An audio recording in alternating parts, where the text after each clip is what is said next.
Dis nie 'n byeenkoms nie. Dis nie net 'n sametrek op 'n Sondagoggend nie. Ons moet heilige grond betree sodat ons in die Allerhoogste se teenwoordigheid kan intree.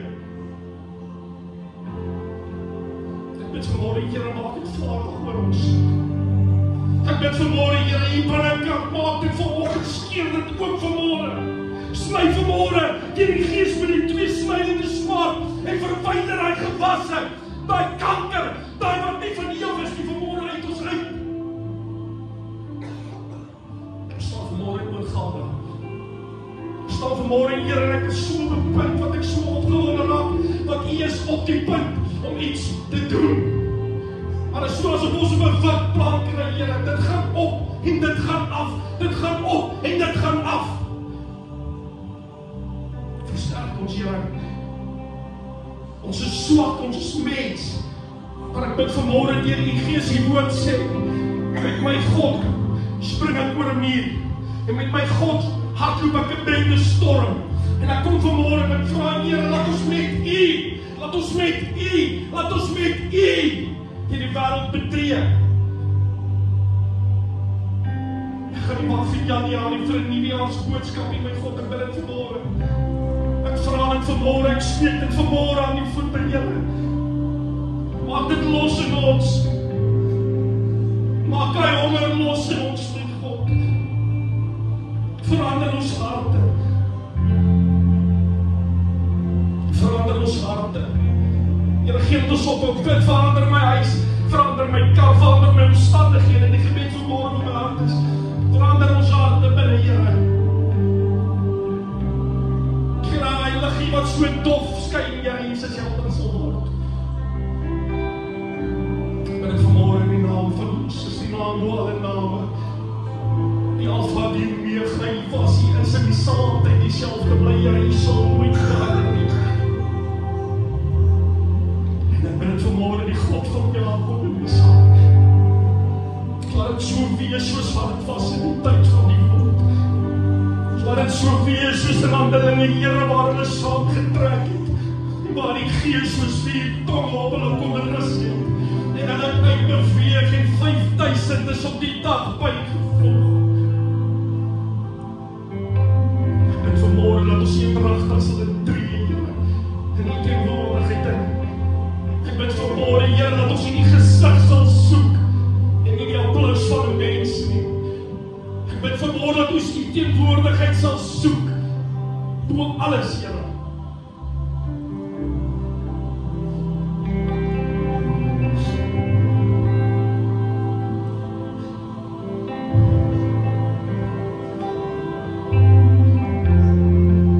Steek vanmôre jou hande die lig op.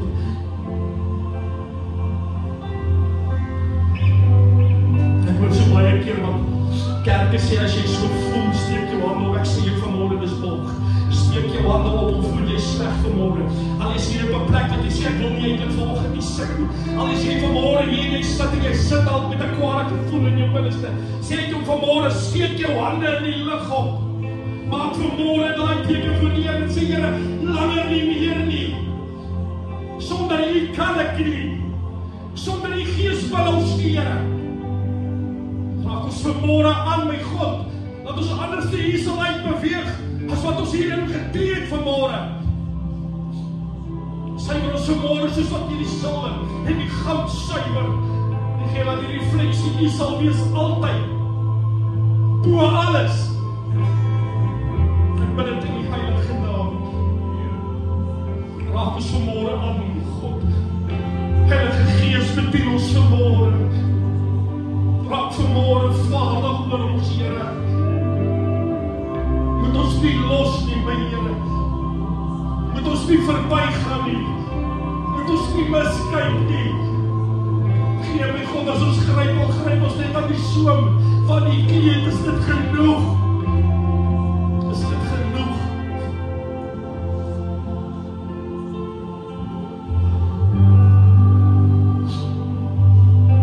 Ek eer U vanmôre. Ek loof U vanmôre. Ek wil net vanmôre net stil wees in die teenwoordigheid. Because You are holy.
realization that I am a man of unclean lips, among men of unclean lips. Here ek bid vanmôre dat U ons lippe sal aanraak vanmôre. Ek bid vanmôre, Here, dat U ons gedagtes sal rein maak. Ek bid vanmôre dat U ons geeste sal open vir wat U vir ons wil sê vanmôre. Ek sal vir lippe vanmôre weg na die kruis weg vanoggend, Here. En as die Gees U sal reeds ons midde.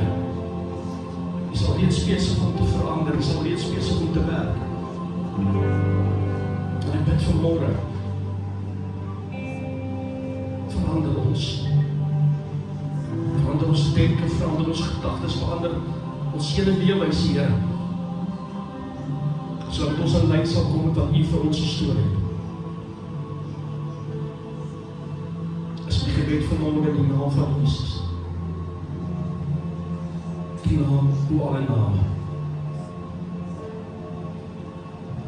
Ons eer U, ons loof U vanmôre. Ons eer U, ons loof U.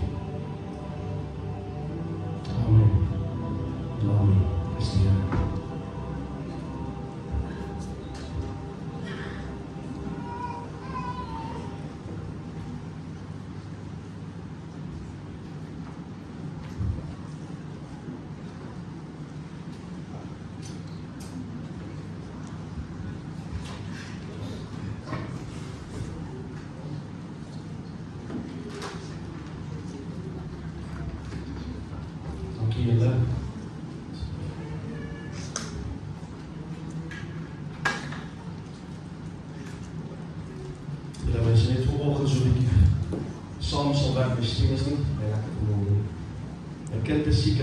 As jou kind siek is, as jy ook siek.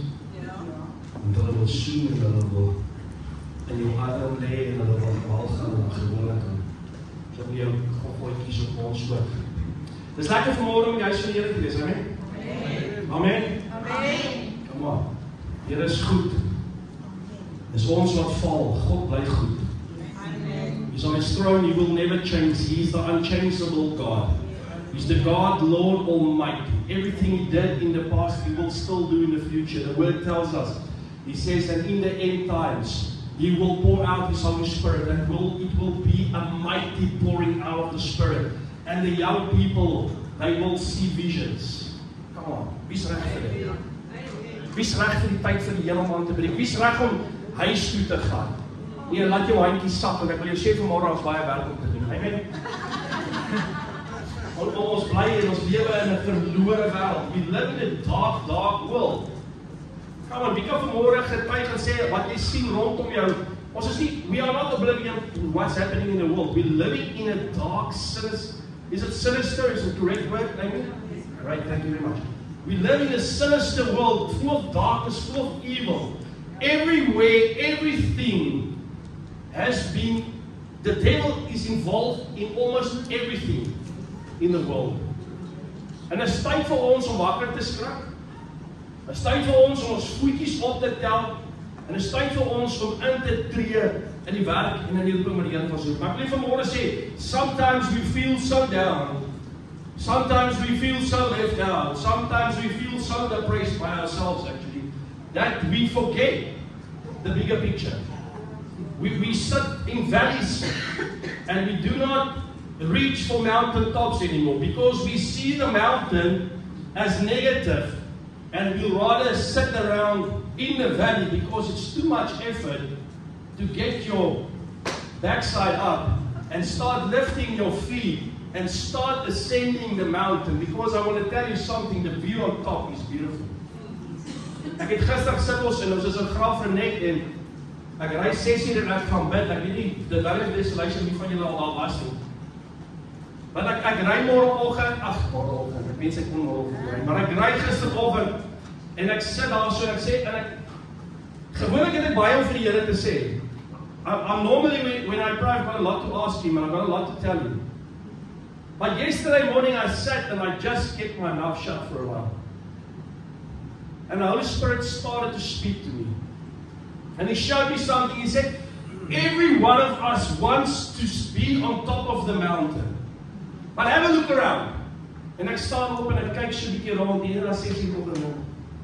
Kyk so 'n bietjie, ja, Here, ek sien die klippies en ek sien jou voeltjies en ek sien alles. Hy sê kyk na die dorp se kant toe. En ek sit op hierdie mountain, maar die mountain ranges en alles wat mooi is vang my oog. En hy sê kyk na die dorp. En ek sit en ek kyk af en Here sê, you know what, on the mountain top, you do not know the suffering going on in that town, because on top you only see the good, you only see the beauty, but you do not see what's going on in the valleys. And I want to tell you this morning something, we need to embrace the valleys of this world. If we want the people to reach the mountain tops with us, we do not want to ascend on our own, because the view on your own is not as good as a view when you're in the company of fellow Christians or your family or everyone, children of God. Amen? Maar vanmorgen begin met julle praat oor mountains and valleys. It's interesting to know in your walk with God, and I came to realize this, the more that I walk with God, the more I realize that mountains and valleys are a part of your everyday life, your everyday walk with Christ. Amen? Wie kan vanmorgen daarvan getuig? Ons is nie die hele tyd on mountain tops. We would love to be only on a mountain top. What we get is we are stuck in valleys most of the time. Amen? Come on, kerk, julle moet bietjie saam met my praat vanmorgen. Come on, is nog die Kersfees nie. Deuteronomium 11, vanaf die 10de tot die 12de vers. And we read about the Israelites heading towards the promised land. He says the following, he says, the land you are entering to take over is not like the land of Egypt, from which you have come, where you planted your seed and irrigated it by foot, as in a vegetable garden. ESV, I think, says it was a flat land. It was an easy land. You know what? It was predictable, the land. What you sow, you did not have any effort in sowing and planting the seed. But he says the land you are entering is not like the land that you come out of. He said, but the land you are crossing the Jordan to take possession of is a land of mountains and valleys that drinks rain from heaven. It is a land the Lord your God cares for. The eyes of the Lord your God are continually on it, from the beginning of the year to its end. Now, we read in this passage, we come to realize that God is talking about a landscape change taking place. He says He's going to take them into a land. You were used to the land of Egypt, it was flat. But the land that I'm taking you into, the promised land that I'm taking you into, is not a predictable land. It's a land of hills, it's a land of mountains, and it will be a land of valleys. There will be highs and there will be lows. Come on, amen? There will be easier areas and there will be difficult areas. But the place of promise, that's the land God is taking them into. He's not taking them into a wilderness. He's taking them into the promised land. He said, but the land I'm taking you into will not be a predictable land. There will be effort needed for you to enter this land. It will not be like the land Egypt you come out of. Jy sien die Israeliete was in slawerny vasgevang en hulle het gemurmureer, maar dit was maklik. Dit is was like our lives when we live on this earth and we are not in a relationship with God. We are not invested in the promises He has for you. Normally the land that the devil can offer you is normally the easy way. It's the predictable way. You know what to expect. You know where you're heading with that. But God says, if you follow me in this word, He says, if you start to follow me, if you hold on to the promises that I've promised you into leading you into a land of promise, it will not be predictable for you. What does He say? It's not always going to be easy. Come on. It's interesting that verse in Deuteronomy, I don't know if I pronounce that correctly. Deuteronomy. Yes, that one. It's interesting to see that it's a lot, it reflects on our lives as Christians as well. The promises He has for us where we come out of and where He wants to take us. Amen? What we read is that although the landscape is changing, wat wil sê vanmôre, al verander die lewe, al verander jou omstandighede, al is dit nie altyd lekker nie, al is dit soms moeilik, al is dit soms, but ek weet nie wat is God se plan nie. Ek moet so baie net sê, I've lost the plan of God in my life. I don't know what God wants to do anymore in my life. I want to tell you, He's an unchanging God. The promise He gave you in the beginning is still the same promise. That's us, children of God, that loses the promise, that lose focus on what He promises for you and me. Ek wil vanmôre vra, wie van julle het al ingestap in die belofte wat God oor jou lewe gespreek het? How many of you has got promises from God over your life? Come on, I want to see the answer. Otherwise, if you don't sit up here this morning, you need to come to the front immediately. If there's no promise over your life, if there's no promise over your life, you need to get quiet before the Holy Spirit. Because there's for every child of God is a promise. What's the promise? Everlasting life. Is it not? That's the promise each and every one has got.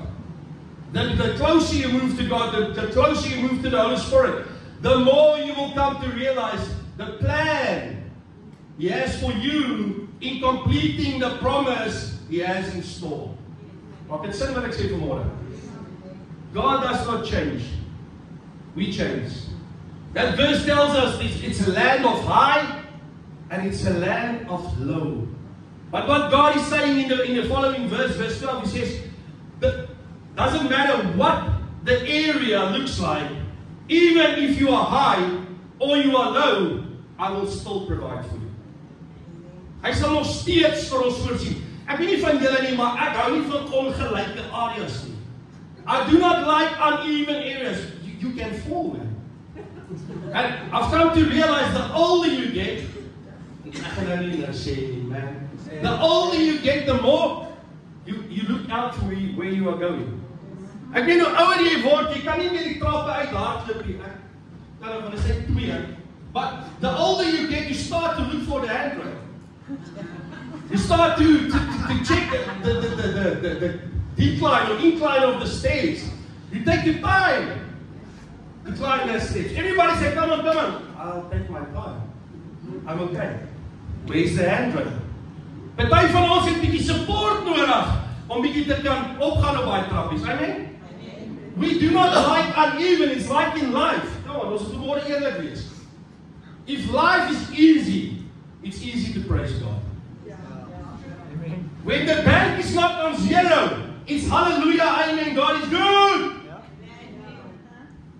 When there are 3 cars in the garage, when you can buy 6 townhouses, when everything prosperity-based is going well in your life, God is good. But let the first sickness hit you. Let that first bankruptcy letter come through the post. Let the first bad thing the devil tries to hit the legs from underneath you. Then God's not that good anymore. Then He's starting to get big gravel road. Then you start to feel the hills. Then you start to feel the mountains. And you say, God, I'm not on the top anymore. I'm starting to decline. I'm moving into a valley and I do not like where I'm going. Maar David skryf, al gaan ek deur 'n wal, al gaan ek deur 'n dal van doodskade weer. Maar David skryf verder, ek sal geen onheil vrees nie. Maar eers met my. Amen. We don't like uneven. But you know what? Uneven is part of life. Uneven, I want to tell you this morning, uneven is where God starts to shape your character. Uneven, that uneasy day, that the place you do not like to be, is where God can work with you. That's the only place God can work with you. Why do I say that? Because when you are on the mountaintop, when you are on the high, you do not care actually about what God wants to implant any longer in you. Because you have received. Die kerk van vandag is so vol van dit. Ons is soos vet gevoerde varkies.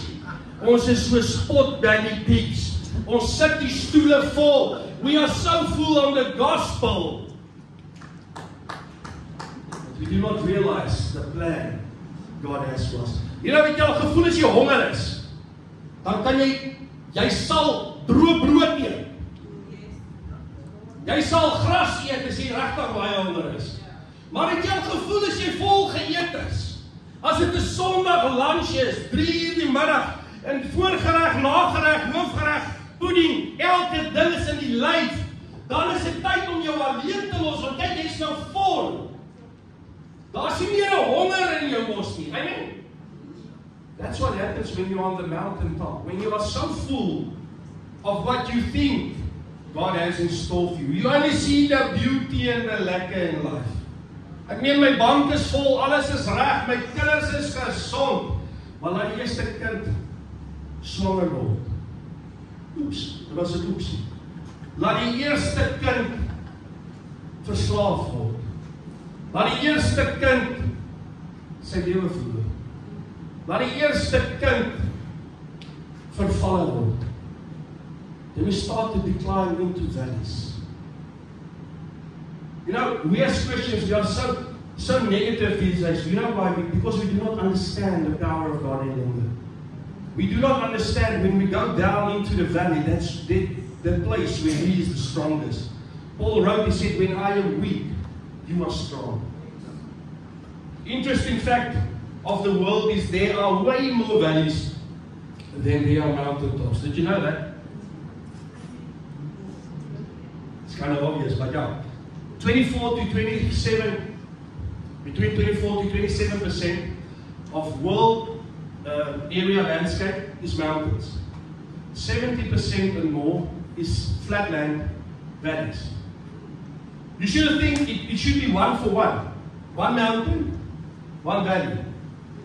But I dig a little bit into the internet and I found 20 mountain tops. It will be around 1,000 valleys. For 20 mountain tops. It's around 1,000 valleys for that mountain tops. Unbelievable. And you should know this, child of God. You will spend, as a child of God, more time in that valley. It's kind of obvious. It's like in your walk with God, the mountain tops is few, but when you reach it, it's beautiful. But it will be way less mountain tops because the valleys are way more than the mountain tops. In your walk with God, it will be the same. Dit gaan nie elke dag op die berg wees nie, dit gaan nie elke dag maanskin en rose wees nie, dit gaan nie elke dag 'n vol bank wees nie, dit gaan nie elke dag wees ek is net gesond nie, dit gaan nie elke dag wees die Here is goed nie, partykeer gaan jy wonder is die Here regtig goed, partykeer gaan jy wonder is die Here regtig daar, partykeer gaan jy wonder hoor die Here my regtig, partykeer gaan jy wonder moet ek ooit nog kerk toe gaan, partykeer gaan jy wonder is dit enige verskil as ek omgee oor iemand anders, partykeer gaan jy wonder is it worth it? I want to tell you this morning is we were called to walk in faith. We were not called to walk by sight. Come on. Ons het nodig om te begin glo wat die woord van God vir ons sê. There's a beautiful story in 1 Kings 20 that I love. It's about the wars of old. You know, each and every year in the summer, I don't know, they didn't call it summer in the Bible, but each and every year, the season when it changed every 12 months, the Israelites were attacked by the enemies. And it happened constantly, each and every year. And I want to tell you, the first thing that I noticed in this passage is when Israel stood and they were obedient to God, they stood in victory. Every time Israel stood obedient towards God, they stood in victory. It goes like this, 1 Kings 20. It says, verse 20 to 22 on NIV. Good. I can't even tell this.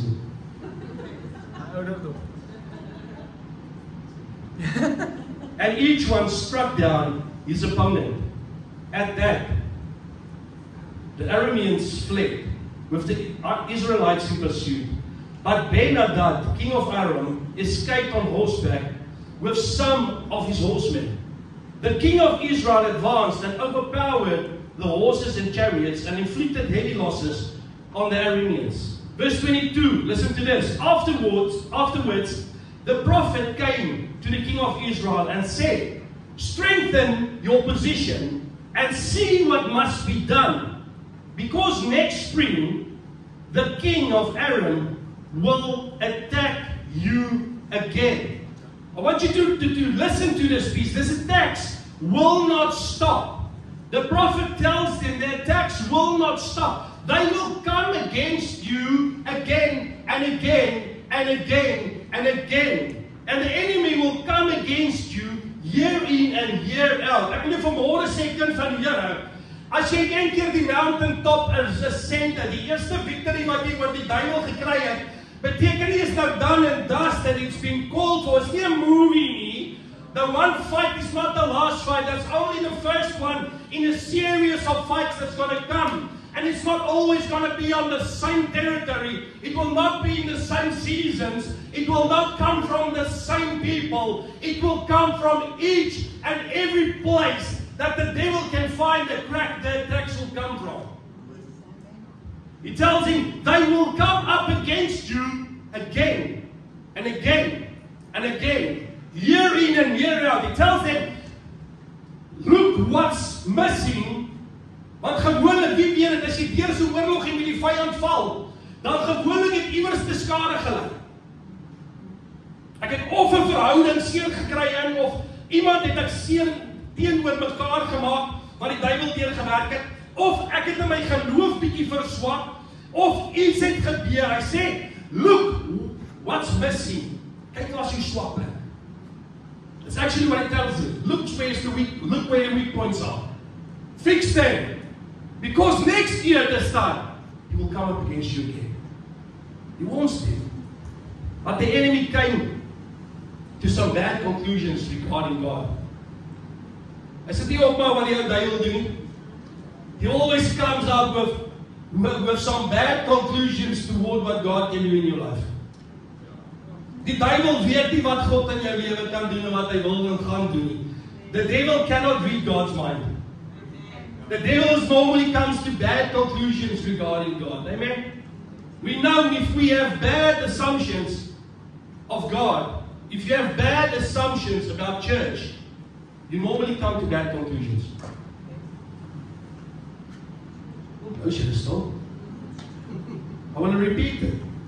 If you come to bad assumptions about God and His church, you normally come to bad conclusions regarding God and His church. Yeah. Amen?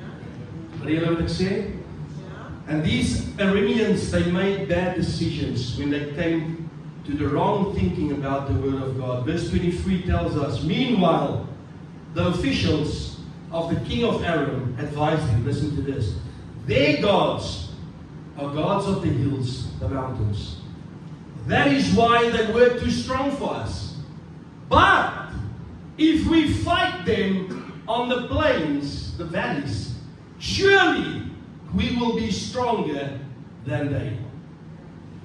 That's a bad conclusion about God. They said they have a God that only operates on the mountains. They have a God that does not operate in the valleys. He's a one-dimensional God. He's a God that only operates in certain areas of our lives. He's a God that only works in big churches, but He does not work in small churches. That's a bad assumption. 1 Kings 20, verse 27 to 28 tells, the story goes on. He says, when the Israelites were also mustered and given provisions, they marched out to meet them. The Israelites camped opposite them like two small flocks of goats, while the Arameans covered the countryside. Verse 28, the man of God came up and told the king of Israel, this is what the Lord says. Because the Arameans think the Lord is a God of the mountains and not a God of the valleys. I will deliver this vast army into your hands, and you will know that I am God. Do you see this picture? The Israelites, it's written, they were like two small flocks of goats against the mountain. The Aramean army were a vast army. They thought this God only fights on the mountains. But they came to a bad conclusion to know that God will also do the victory in the hills, in the valleys, in the plains. Isn't that normally what the devil tries to convince you of? So die duivel kom baie keer met jou en sê God gaan jou nie verlos van dit nie, want jy weet God is net 'n werkende God van groot wonderwerke. Hy gee nie om oor die kleine wonderwerkies nie. He's only a worker of miracles in the big churches with the big name pastors. He's not working in small little churches with small people and small little pastors. He's not a God that can work on the streets of this town. He's not a God that will work where the poor are lying on the ground. He's only working there where prosperity is needed. And that's with the big people of the big money. He does not care about this worthless drug addicts. He does not care about this worthless homosexuals. He does not care about this. That's too small for this God. Is dit nie wat die duivel ons baie keer wil oorheek van nie? Jou roeping is heeltemal te klein. God het nie eintlik 'n plan met jou nie. You know why? Because you are too small, you're too insignificant. That's a bad assumption about God. The devil tries to convince us that God only works in the good seasons and on the mountains. Because He's not only the God of the peaks and the mountains. I'm going to tell you this morning. He's not only the God of peaks and mountains. He's also the God in the valleys. He's the God in the highs. He's the God in the lows. He's the God when all goes well. He's the God still when all does not go well. He's the God in your provision, and He's still the God when you are waiting on your provision. I'm not a God only when everyone sees you. I'm also the God in the dark when nobody sees you. I'm still the same God. I'm just God in your sickness, and I'm still the same God while you are waiting on your health to return. That God is still the same God. He's the God of the mountains, and He's still the God of the valleys. Come on, church. Church, we need to be people, not only people of the mountains. We are not here only to seek me preaching to you. There's only good. It's only going to go well. Everything is going to be beautiful. We need to change our mindset. We need to change our attitudes and realize that the same God that we sometimes meet on the mountaintop is the same God you will meet when you are deep in the valley, where you are down and out, where nobody cares about you, when you are struggling, when you do not see the provision coming from anywhere. That God that's on that mountain is still that same God that's in that valley with you. He will not forsake you. He will never leave you. He will always be by your side. And victory is always in sight with God by your side. That's the God we serve. Because He is the God of both. He's not a territorial God. He's not one that only chooses to do good. He's not only one that looks at you when it only goes good. He's the one that looks at you when it's bad, when it's down, when it's out. He's the God when you get it right, and He's still the same God when you don't. He's the God when you get it right. He's still the same God when you get it wrong. He does not change. He's an unchangeable God. He's a God when life is good, and He's a God when life is not good. He's the God when everybody agrees with you. He's still the same God when nobody agrees with you. He's the same God when you're leading the parade, and He's still the same God when they are chasing you out of the place. The same God. You have to make the decision this morning. Is He the God of the mountains, or is He the God of the valleys for you? I've come to the conclusion, I've come to the realization to know that He's the God of both. He's not only operating on my mountaintops, He's also, and He's more effective. is busier than ever in my valleys. I made a decision that He is the God of both. We don't need to know the way. We don't need to know the way, because we were called to walk by faith in Him and Him alone. David wrote in Jesaja 20 and said, 2 Samuel 24:24. But the king replied to Araunah, no, I insist, this is David telling him, I insist on paying for it, you for it.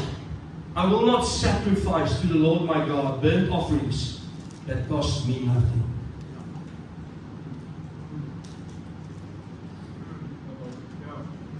Sit dit in vanmorgen. I want to say something this morning.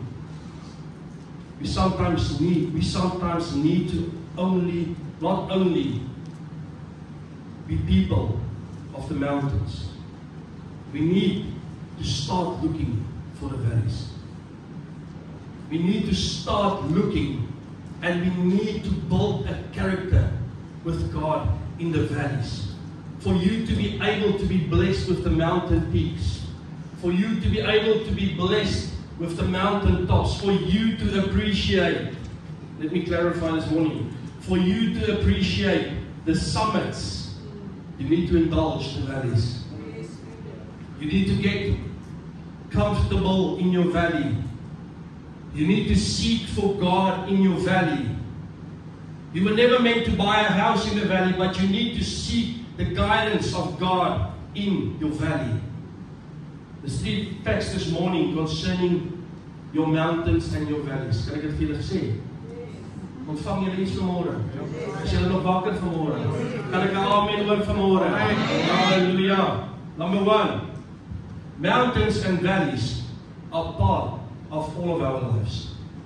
Surprise. Surprise. We were not only meant to prosper, we are not little gods on this earth, and you will only be meant to be blessed by God. The more you give, the more you will receive. 10 times 1,000-fold you will get out of the hand of God. If you've got 1 ounce and you bless the church of the house, you will receive 2.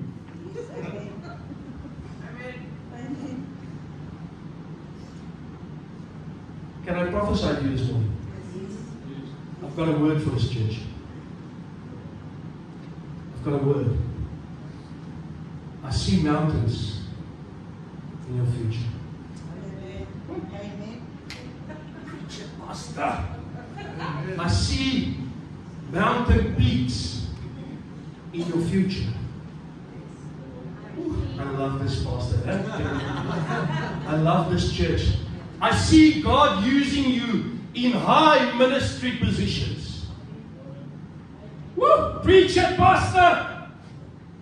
I see you ascending to high places. God is going to put you up in. Hallelujah! I've got another word for you. Can I tell you? I see valleys. I don't like this pastor. I don't like this church.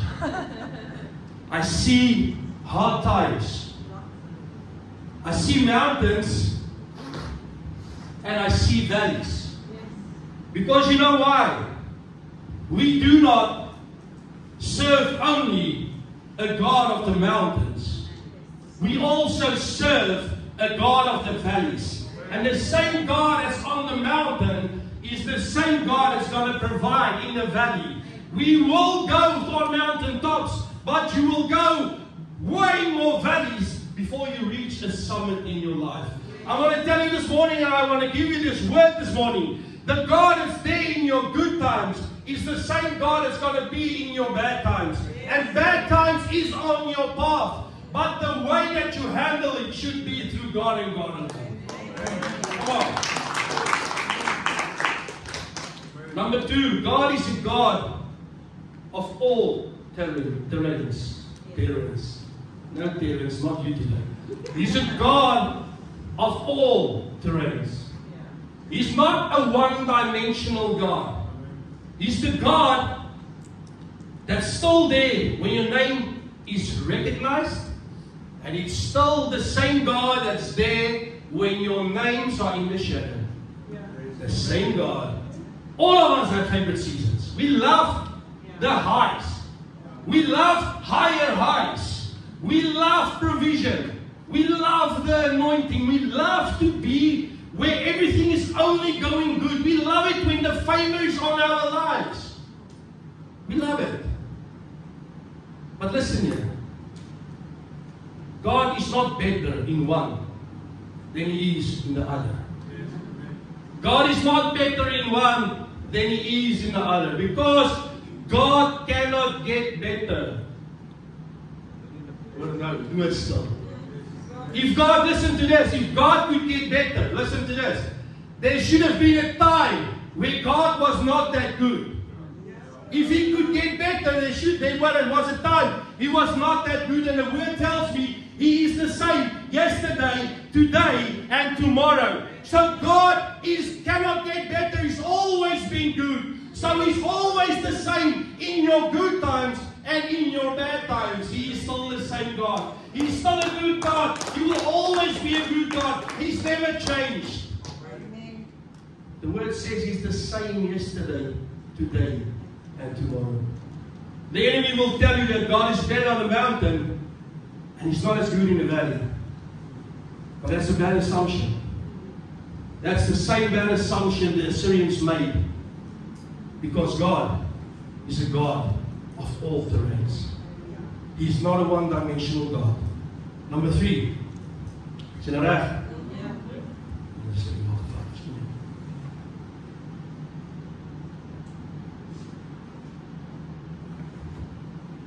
What you get on a mountain, you take back down into the valley. Look at me, church. You can flourish in both. You can flourish in both. I don't want to be that believer, that only easy believer. I don't want to be that only easy pastor. I don't want this to be an only easy church. Because God can flourish in the good and He can flourish in the bad. Depends on what you take from Him. This is a fact of life. You spend a lot more time in the valley than you do on the mountain. There's a mooi story in Matthew 17. I'm going to do it in English. I mean, this morning is only for you, you know that. Matthew 17 verse 1 to 4 tells us the story of Jesus taking Peter, James and John up the mountain.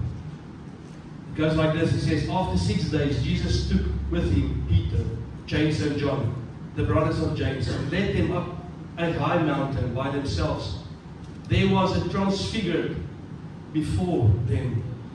His face, he was transfigured before them.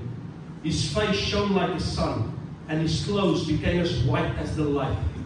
Just then, there appeared before them Moses, Elijah, talking to Jesus.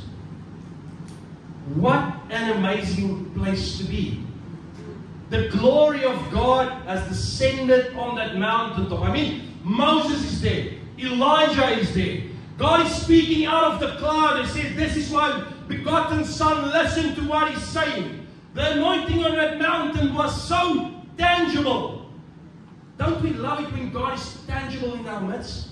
Don't we love the anointed moments? It's awesome on that mountaintop. What does Peter say? He says the following verse. Peter said to Jesus, Lord, is it good for us to be here?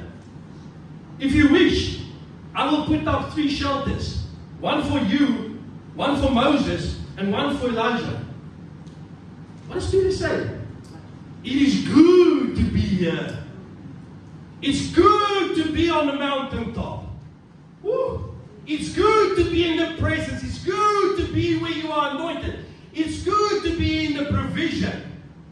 Can we build some houses up here, Lord? Can we put some condos up here? Can we live here forever? Jesus tells him, no. You can't live here forever. You see down there, there's a dark world that needs to be saved. We cannot only operate church in the good. We need to learn to operate in the valleys. So what we get on the mountains, what you receive on the mountain, the blessing, the anointing, the provision, the character changes you receive on the mountain, we need to learn to take those into the valleys and to apply that in the valleys. We thank God for mountaintops and what we get on the mountaintops, but we thank Him more for the valleys. Proverbs 17:22 says, a cheerful heart is good medicine, but a crushed spirit dries up the bones. Ezekiel tells us in Ezekiel 37 about the valley of the dry bones. Ezekiel 37, verse 3 to 6, he says, and he said to me, Son of man, can these bones live? So I answered, O Lord God, you know. Again he said to me, prophesy to these bones, and say to them, O dry bones, hear the word of the Lord. Thus says the Lord God to these bones, surely I will cause breath to enter into you, and you shall live. And I will put sinews on you and bring flesh upon you, cover you with skin and put breath in you, and you shall live. Then you shall know that I am Lord. Do you see? The dry bones is not on the mountaintop. Do you realize the dry bones is in the valley? And the Spirit of God is going to be blown into this dry bones, not on the mountaintop. He's blowing His Spirit into the bones in this valley. God says, I'm going to build an army with these dry bones in the valley. You see, on the mountain you get to spectate. On the mountain you get to enjoy the blessing. On the mountain you get to receive, but it's in the valley where the army is built. It's in the valley where muscle is developed. It's in the valley where character is developed. It's in the valley where consistency is developed. It's in the valley where commitment is built. You know, we love the mountaintops. It's like, I want to tell you a story quickly. I'm going to land with this. It's like Christianity today. We love to put the Bible in a showcase box. We love to parade around with this Bible and show how godly we are. We love to show everybody the Bible, but we've never been in the valley.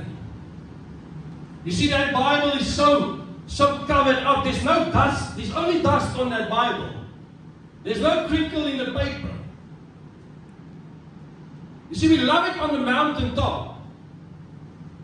Everybody looks at that people and says, oh, look at this beautiful Bible. This Bible cost me 50,000 rand. Can I touch it? You don't touch my Bible. It costs 50,000. It's a Bible. It's in a case. I've got a guard outside here that's going to take it when I've done showing you my Bible to the place where they will store it away, because you cannot touch my Bible. It's 50,000 rand for the Bible. I need the soldiers of God that's got the Bible that's falling to pieces. Yeah? We need the soldiers in the valleys that's the Bible is falling apart. That if somebody says, can I touch the Bible? Sure. This Bible has been to war. You see, there's cracks in this Bible. There's blood inside. There's tears on the paper. There's been ripped out pieces. There's been written. It's been written in the Bible. The Bible has been used. You see, those are the Bibles in the valley. That's the one that's got the muscle on it. That's the one that God wants to use. Because we cannot only operate out of a mountaintop. We need to start and to build inside the valley. I want to tell you something. I want to prophesy another word. The times that are lying ahead, church, is going to be at times to be in the valley alone. Because the only ascending to the mountain will be when Jesus Christ comes and He comes to receive His children. Our fight is going to be in the valley from now on. We need to be the army in the valley. We need to develop the muscle in the valley. We cannot showcase church any longer. We cannot put church on a pedestal. We cannot put the Word of God in the pedestal. This Word must come alive. The breath of God must be blown into it for it to make an effect in people's life. We need to start building the army in the valley. To build an army will need commitment. To build an army will need perseverance. To build an army, it will need for you to die to self. For God to change us. I've not read in Ezekiel 37 it was live bones. He said it was dried bones. It was dried bones. God took the bones and He made them the way that He wanted them. He blew His Spirit into the bones in the valley.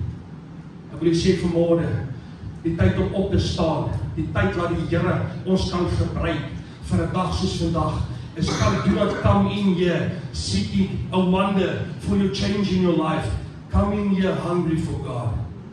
Don't worry about yourself. Don't worry about any placing. Do not worry about where's God going to use me. He will use you. It will come to light in good time. But I want to tell you this morning, it's time for us that God can blow the Holy Spirit in us again. En dan moet ek nie klink soos wat het vanoggend geklink het, asof ons op 'n begrafnis sing vir iemand wat hierdie plek verlaat het, wat ek vanmôre terwyl ons sing. En ek gaan eerlik vanmôre wees kerk, en julle gaan nie naweek vir my lief wees. Maar ek wil vir julle dit sê reguit vanmôre, ons kan nie klink soos die dodemars in die kerk van die Here nie. Hier kan nie net 3 en 4 mense sit wat sing nie. Ek wil vir jou met die liefde in my hart sê, if this is not the place for you, then rather do not come through the doors. If you are not here to seek the face of God, if you are not here to live the Holy Spirit of God, if you are not here only to bring glory to Him, you are in the wrong place. En ek sê dit vanmôre met liefde in my hart.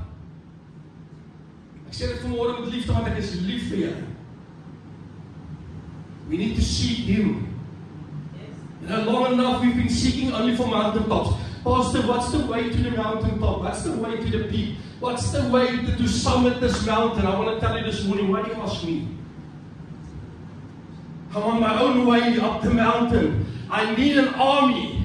I need an army that He can blow His Spirit into. I need an army that can have development in the muscle. We need an army that He can raise up. And the Word said they stood up, and it was a mighty army. We need to ascend the mountain together as an army of God.